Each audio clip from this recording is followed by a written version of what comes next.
Welcome to our boardroom in Environment Yukon. I'd like to respectfully acknowledge we're on the traditional territory of Kwanlin Dun and the Tahnkwitchan Council. And I just want to welcome you all. It's kind of a strange year. I mean, in almost every year we do all these courses in person, and we just can't this year, with small groups and these kind of things. So we're trying to find a way to reach out to everybody and just invite you into our space and give you the knowledge and the tools that you need to be out on the land and behaving in the right way and interacting safely with all these animals. In this job, I'm very fortunate to work with conservation officers, and I get to be out interacting with bears all the time, and I work with a lot of people with a lot of experience around bears. And when we're out in the town, I commonly run into people who have a lot of fear about being in the woods and being around bears. And my goal tonight is to empower you to feel safe and comfortable going out in the woods. It's a big time for Yukoners. We're all out on the land, like campgrounds are full, people are all over the place, and there's no more important time for us to be thinking about this kind of stuff.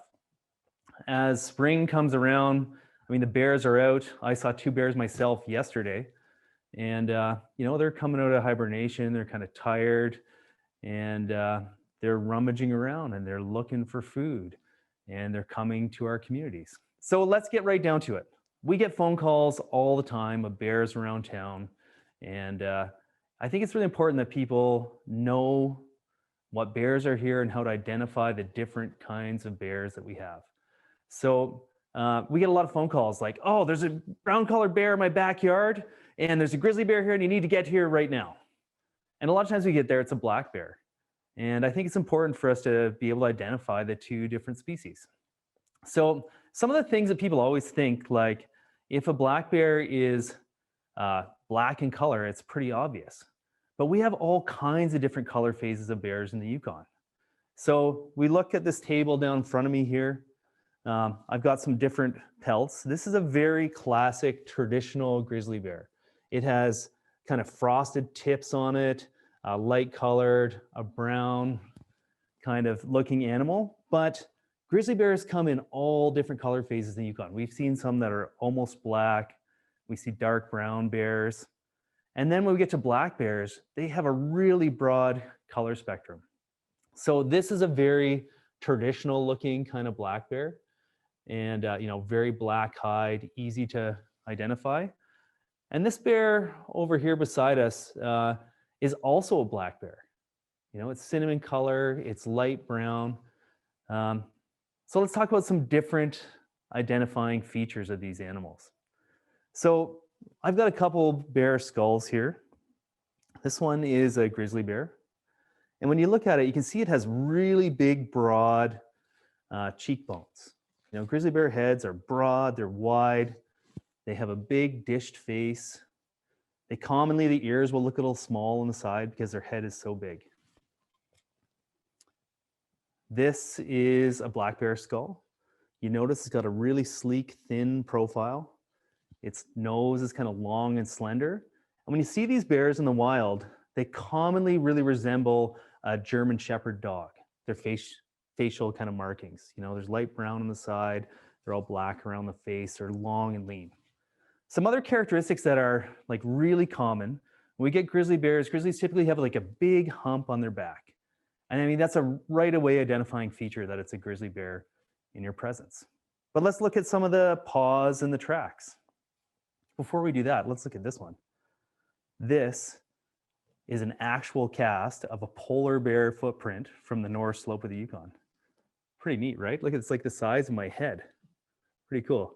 I really love that example. So in my hand here, I've got a Yukon grizzly bear. Some of the things that you see on this, the grizzly bear has really long claws. Grizzly bears love to dig. They're digging in the dirt, they're flipping over logs, and that's what those are for. When you're seeing grizzly tracks, commonly the claws will be a long ways from the toe in the dirt. This here is a very typical kind of black bear foot. You look at the black bear foot, the claws are really short and tight. They're used for climbing trees. And the toe marks are really close to the toes. There's one other good trick for identifying grizzlies versus black bears. When you're out in the field, if you draw a straight line across the toes and you're seeing footprints, on black bears, this little toe here will always drop below that line. So it's an easy way to identify them in the bush when you can't tell the two apart. And we look at the grizzly bear, we draw a straight line up from the bottom, and all the toes come above that line. And grizzly bears commonly are a little bit bigger in body size than the black bears, depending if they're adult or not. So we're talking about identifying bears and what they look like, but I always use this as a segue to talking about being present in the woods.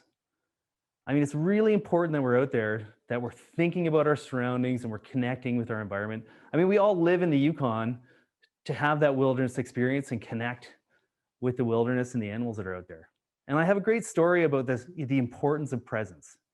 We got a phone call, I think 2 years ago, from a woman. It was a sunny Yukon day, and she was hiking the trail that goes around the airport in Whitehorse. It's a paved trail. It's a beautiful summer day. Everybody's out there. And I get this phone call, and the woman says, there's tons of people out here hiking, and there's a black bear right beside the trail. And while she was talking to me on the phone, about 3 different people walked past the bear, texting, doing this kind of thing. And they're totally not aware of that bear in their presence. So I think it's really important to keep that in mind. Like, you need to be where you are out there. Maybe think about not running with your AirPods in or something like that. So what are the signs that you can tell that there's a bear in the area? There's some that are really obvious. You see bear tracks on the ground. You see a bear off in the distance. We need to think about going somewhere else. But what are the less obvious signs? We're hiking down the trail, we're doing our thing, and we get like a terrible smell. A lot of the trails, I was in Beaver Creek yesterday, in Whitehorse, everywhere we go, we have hiking and biking trails that run parallel to the road, maybe 50 meters off in the woods. Working at Conservation Officer Services, we encounter lots of different roadkill throughout the year. And it's not uncommon for a bear to find something that's been roadkilled and drag it off in the woods, 50, 100 meters off the road. So you're out on one of these trails hiking, and you get a really bad smell.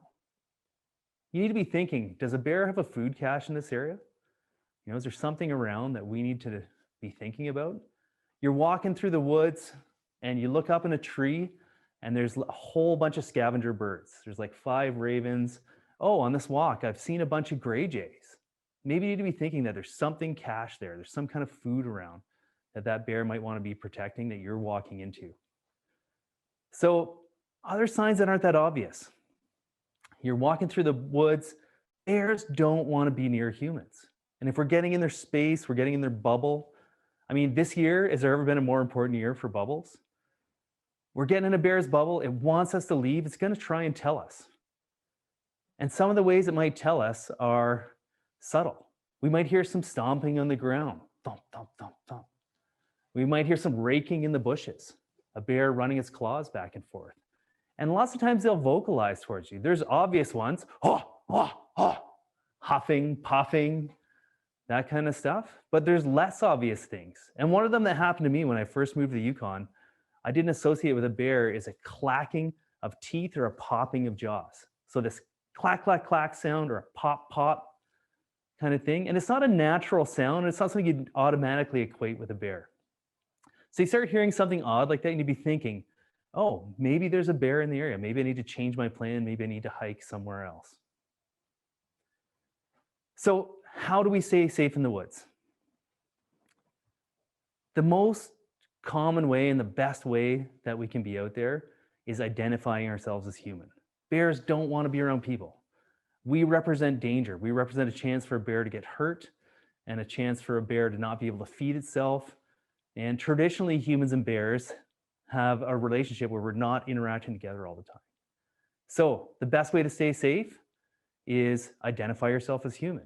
You can carry a bear bell, but I find bear bell hiking with them, I personally find it kind of hard to have that sound with me all the time. It takes away from my wilderness experience, but there's some other ways. Now we have lots of Bluetooth speakers. If you're a biker or runner, try running a speaker all the time to let the bears know that you're there. My family has a thing we call the Kiwi call. We learned from a good friend of ours. When we get in tight spaces, we call out, "Ayo." They're two sounds that you can hear really clearly out in the wilderness. And in our family, we ask people if they hear that sound to call back to us. I'd love to make that a Yukon tradition out in the bush. If you make that call, somebody calls it back. Um, think about where you are, where you're running. If you're in a big open field, you can see, no big deal. But if you run into, let's say, a draw or a dip that's cool on a hot summer day, maybe a bear's laying in there trying to cool off, you can't see very well, this is a great time to call out. Let them know that you're there. So, what can we carry to keep safe? There's all kinds of deterrents out there. A lot of people carry this one. So, this is an air horn, really common thing to carry. I'd say this is a better tool, though, to be used like in your camp, at your cabin, around your tent site. So, an air horn's a great thing, but this isn't a safety tool. This is a deterrent. A bear is hanging around your house, it's hanging around your cabin. We want it to leave the area. We're going to use the air horn. It's big, it's loud. But the problem with an air horn is bears become habituated to this tool really quickly. So the first time you use it, bear runs away. It runs 200 meters.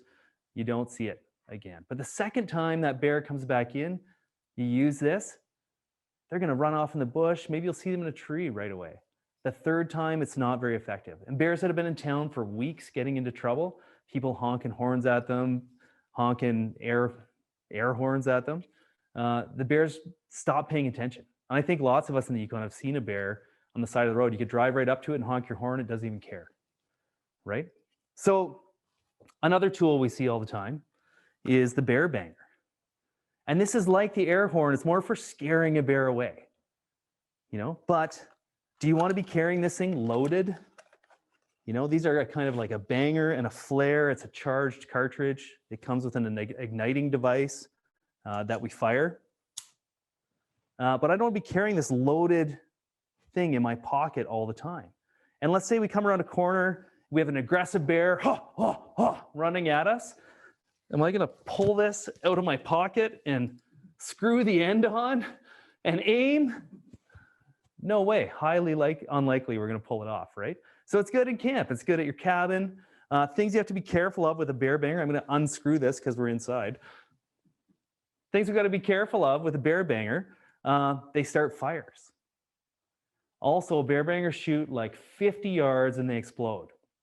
So what we don't want to do is have a bear at 30 yards, fire the bear banger, it goes 50 yards and scares the bear towards us. So if we're going to use this tool, fire it 45 degrees up in the air. You have to be very assertive with it to fire it. We tried this with my daughter last year, who was 10 at the time, and it took her a bunch of tries to get it. So if you're going to carry this tool, make sure you go practice once or twice with it. This is one of my favorite Yukon ones. I'm good to go. I got a gun. I get this all the time from Yukoners. And the gun is a very effective tool. But problems with the firearm is that it's lethal. It's going to kill the bear. And the other problem, I used to work for Energy Mines and Resources, and we ran a bear-specific firearms training course. And we had like really experienced people. They carried guns their whole lives. They were hunters. They were firearms trained. And we had a target on wheels. We would roll towards them really quickly. And we'd put a little pressure on people by having their friends stand around them. And under pressure, a lot of people would miss shots. And even if you're a hunter in the Yukon, it's very hard to practice on a moving target. So you got to think about being able to accomplish that. And when we did this with people in the field with this target coming at them really quickly and a little bit of pressure, a lot of people would miss. A lot of people, I don't want to hang out with a bunch of people hiking in the woods that have their gun loaded all the time. So if a bear comes out, you need to load around in it. A lot of people under pressure would short cycle the gun or not take the safety off. So it's a good tool in the right circumstance and with the right training. If you're going to carry it, you need to make sure you're doing those things. So there's a study done in the US, I think it's about 5 years old now, comparing bear spray to firearms. Firearms came out like 55% effective. Bear spray came out 95% effective. So really good tool. It's easy to deploy. It's easy to deploy quickly, and you can give it to just about anybody. You know, my young children have been trained in how to use this. They carry it all the time. You know, so it's just a consideration for carrying firearms. It's such a Yukon tool, and I would say um, any Yukoner needs to consider taking their firearms safety course. If you're not going to be a hunter or anything, it doesn't really matter. We live in a culture where there's guns around. You're going to be in a wall tent camp. Even your children, I do all the school bison hunts. They're around firearms. So as soon as they're old enough, make sure that they get registered in that kind of a program, and they know how to interact safely with that tool. So bear spray. This is the best tool that we've got out there. Things about bear spray is you need to be able to deploy it quickly. So it needs to be on you. In your tent, not ideal. In your truck, not ideal. We do a demonstration where we put bear spray in somebody's backpack and we have somebody go out 50 meters and run towards them really quickly. I've done this course now to like, I don't know, 1,000 people. Almost no one has ever got the bear spray out of their backpack. So it needs to be on your belt, in a pocket where it's accessible. There's great products that you can wear around your waist for runners or bikers. There's really good neoprene cases that you can clip on your backpack or your belt. And the neoprene cases are great because they protect the canister from getting punctured. They don't have any lasts or hatches you got to take off to get them out. You can just pull and pull it out. So before we do how to use bear spray, I want to talk to you about the classic bear encounters. We're walking through the woods and 25 meters away, I see a bear and it doesn't notice me. I'm hiking with my friend Hannah, but I'm ready. I have my bear spray. The bear that doesn't notice us, the last thing we want to do is panic, scream, run away. Bears have an innate instinct to chase something that's running. There's a great story from last summer. A young friend of ours was walking from their house to their garage. They ran into a young black bear, young guy, maybe 4 years old. He saw the bear, he screamed, he turned around, and he ran away. Immediately, the bear chased after him. Fortunately, his mother was out gardening that day. She was able to jump in front of the bear, and she did everything right. Hey, whoa, stop, bear. Her and the bear had a little bit of a standoff.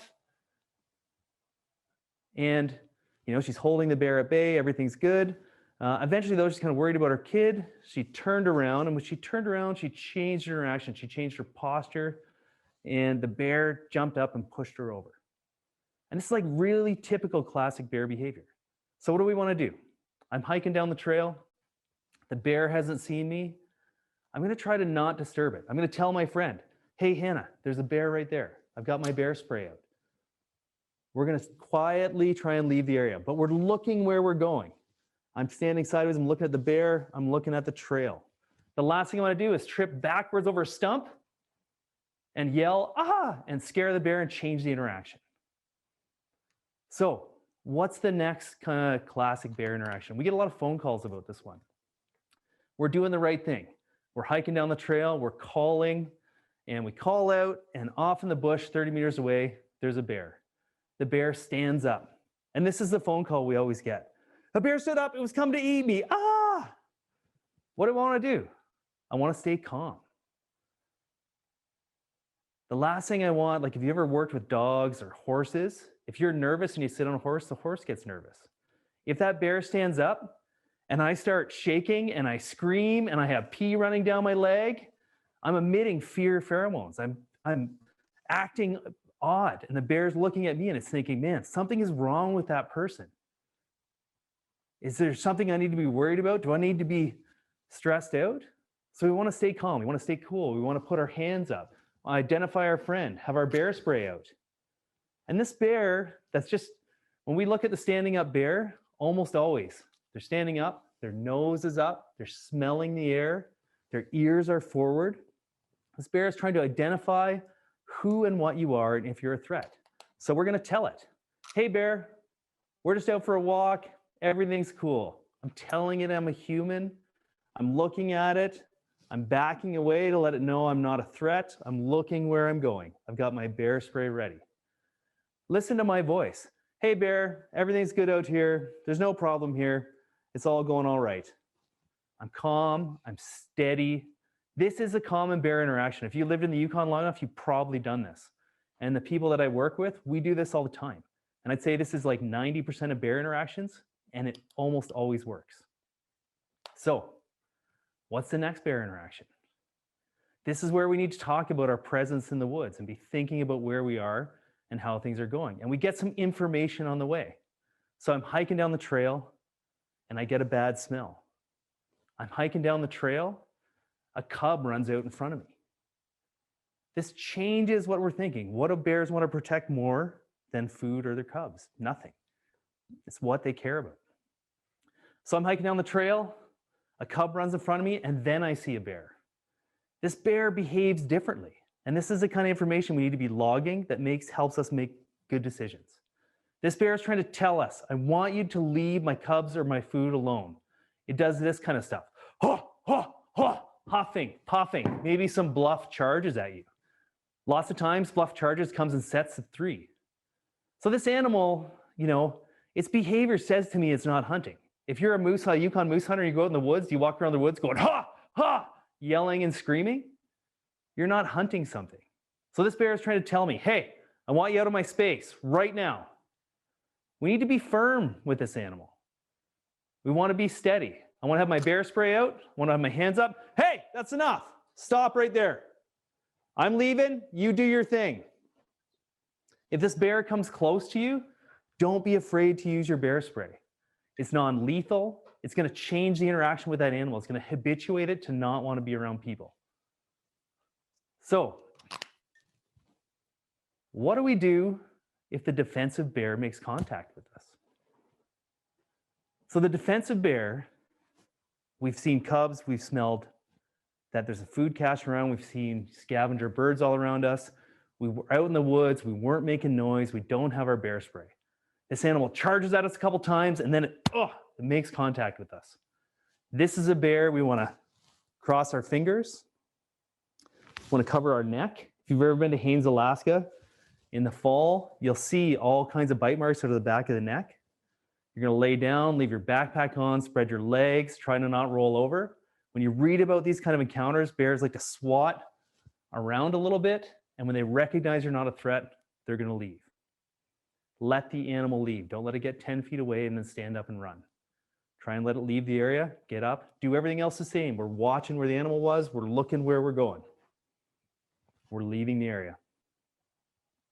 So, the last bear encounter. This one is different. This is commonly an animal that's been injured. It's got some kind of problem. It can't feed itself, and it's willing to break the rules it has about engaging humans. Maybe it's been hit by a car, it's eaten something it shouldn't, or it's old. We got a lot of bears last year that were causing trouble in communities.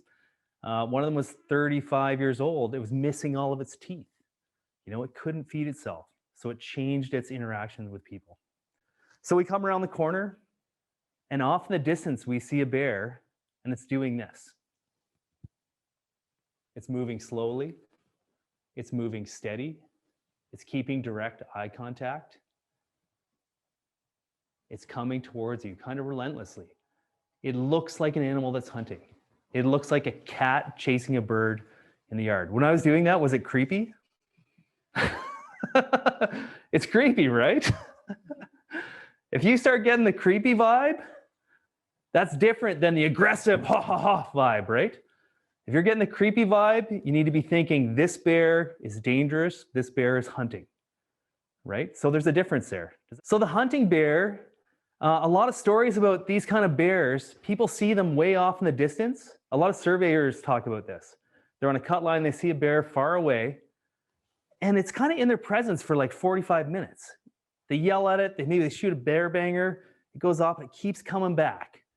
It's getting closer all the time. It's testing all the time. So this bear, we want to be firm with it. Hey, whoa, stop, that's enough.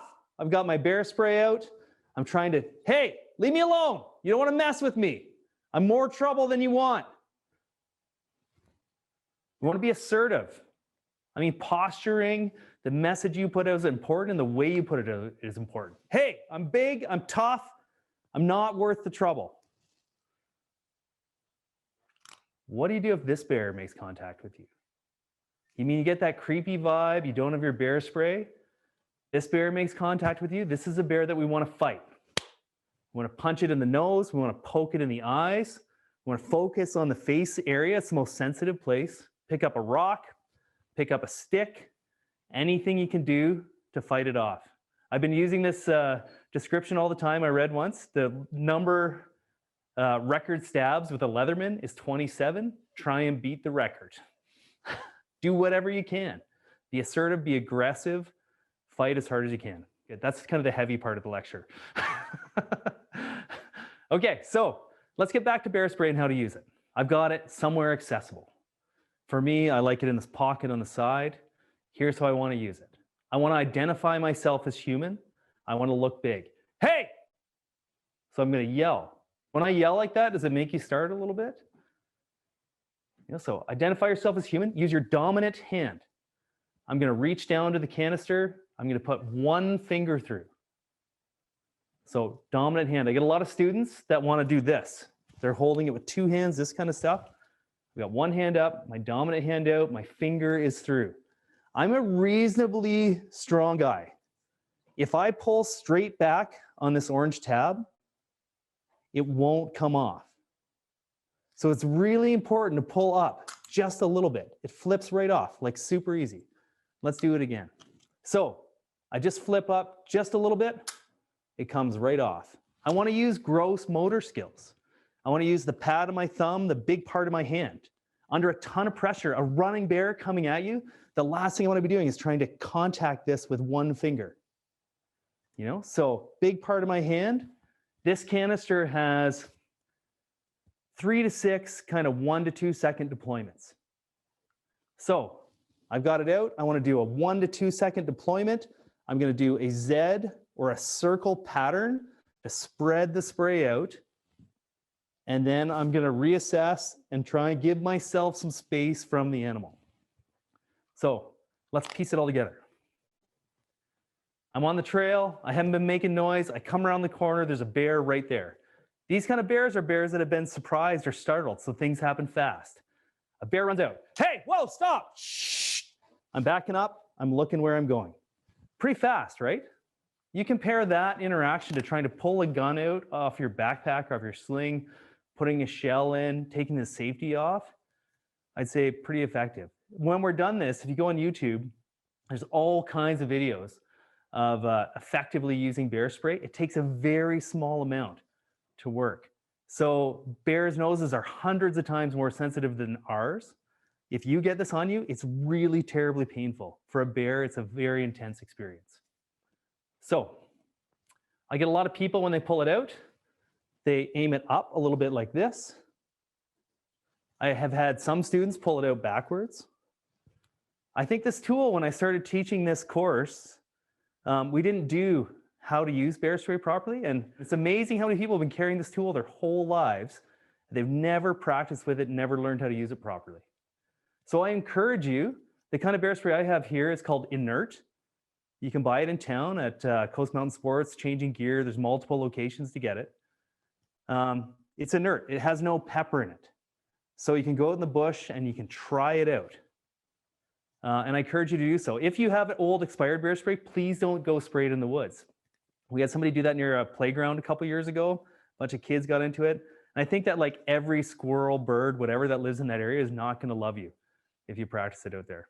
If you want to get rid of expired bear spray, you can get rid of it at hazardous waste day at the dump. I'm going to do it one more time, and then we're going to go outside and try it on my bear in the parking lot. So bear comes around the corner. I'm ready to go. Hey, whoa, bear, stop. Circle or a Z, 1 or 2 seconds. The last thing we want to do is a bear's 30 meters away and we go, oh, I'm scared. I don't want that bear here. Shh, shh. Use our whole canister up before it gets to us, right? So little spray, reassess, move back, make sure you keep some in case it keeps coming. All right, everybody. So we're outside. It's a little bit windy. I'll speak up. There's a couple things I want you to pay attention to when we do this demonstration. Specifically, how far bear spray does not go. So you can see me, you can see my bear. This is a very realistic distance for this product. You know, like 10 feet, pretty good. 30 feet, probably not gonna work. So let's test it out. Everybody ready? Hey, whoa, bear, stop! I got a really strong kind of wind out here. You can see that deployment of a circle or a Z spread it out all around the animal. Let's change positions a little. The wind is blowing from the side. I'm going to deploy my bear spray. From this distance and this wind, it might not even hit the bear. So here we go. Hey, whoa, bear, stop! And you can see from here, barely made the face of the animal. Pretty amazing, right? I think it's really important to think about the requirement to practice.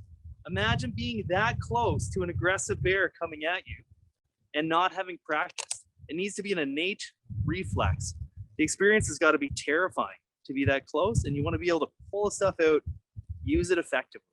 Don't be afraid to use it.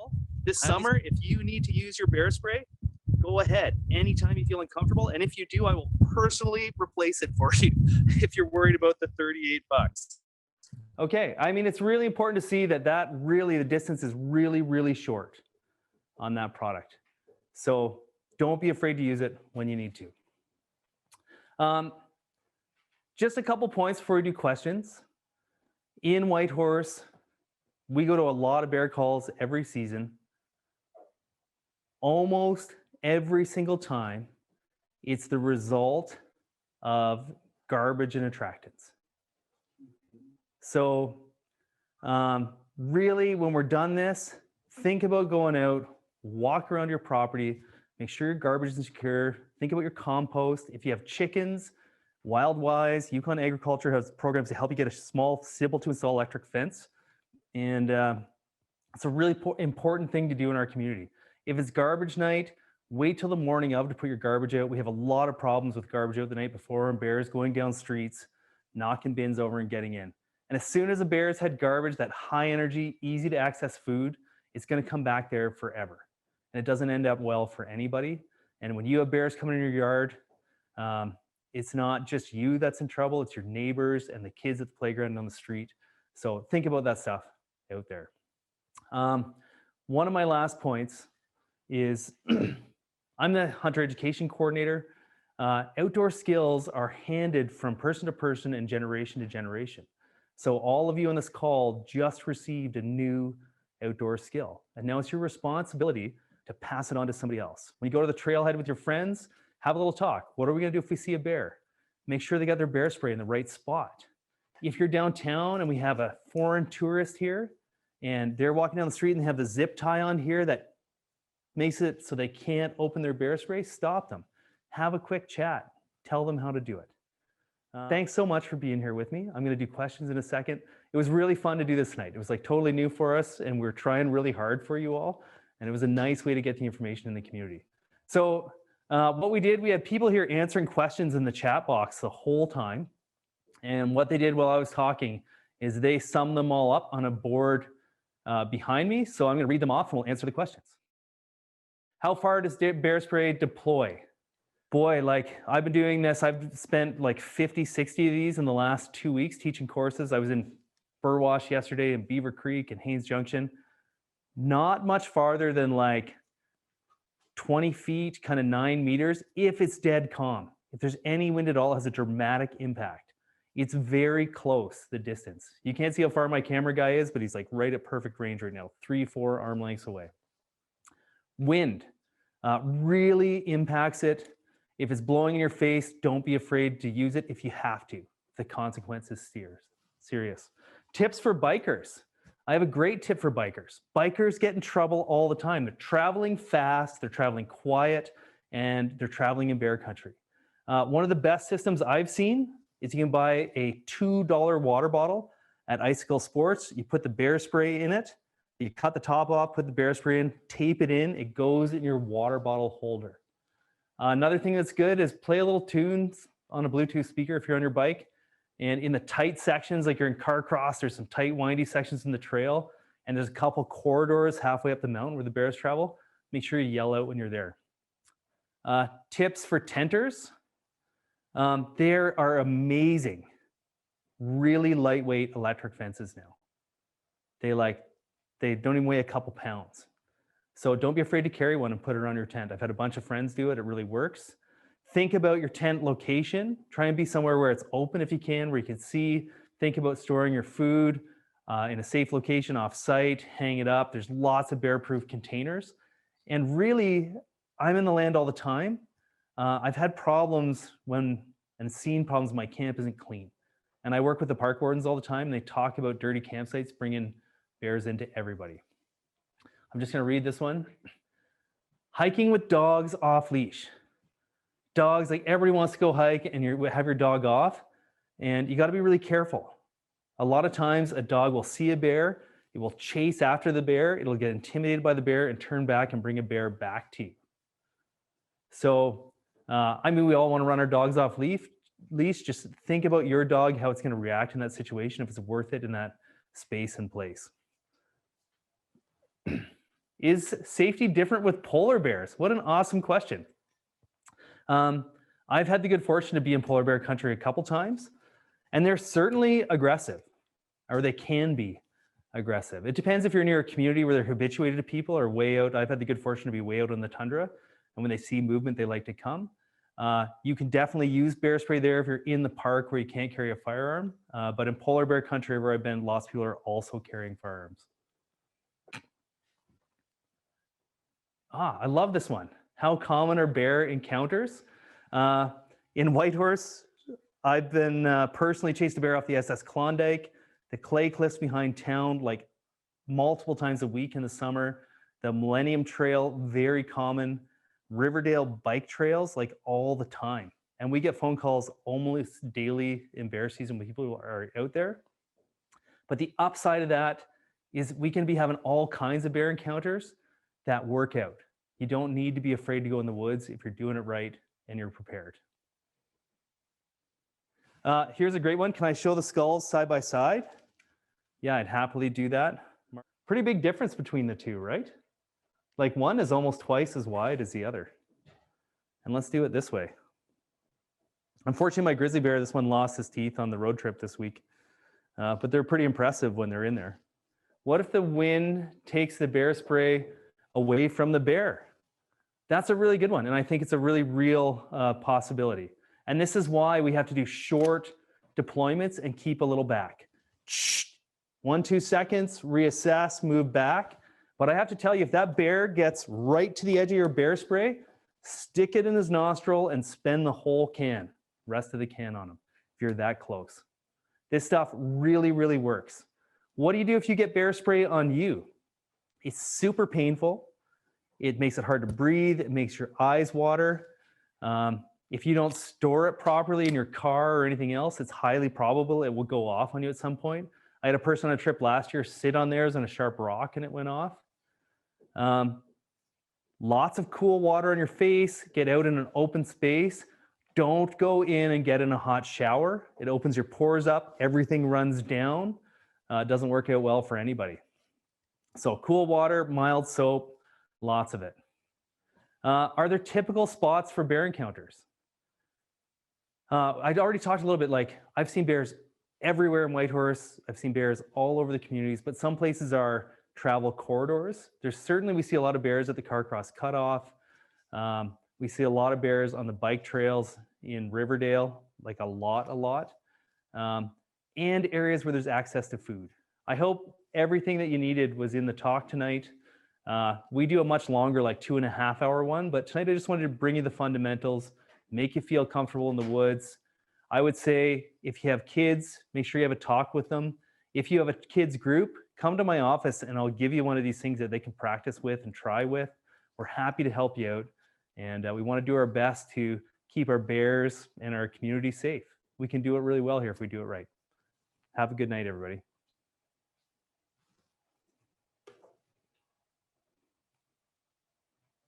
Hi, Mom.